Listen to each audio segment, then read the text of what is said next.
మహిళలకు సాయం చేయాలని గతంలో రాహుల్ గాంధీ గారు 74 అమెండ్మెంట్ తెచ్చి పంచాయతీరాజ్ నగరపాలికలలో బిల్లు తెచ్చారు. ఇవన్నీ మేము చేసినాం.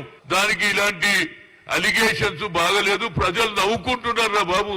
మీకు అర్థం చేసుకుంటారు. మీరు ఏం ట్విట్టర్ లో చేసినా పేపర్లో అరే ఒకడు అడుగుతున్నాడు, అరే క్యాజీ बीआरएस वाले को अभी क्या जल दिया, आप लोग करते बोले तो इन लोग क्यों रोजाना बयानबाजी कर रहे అంటున్నారు. దాన్ని తగ్గించమని చెప్తున్నా.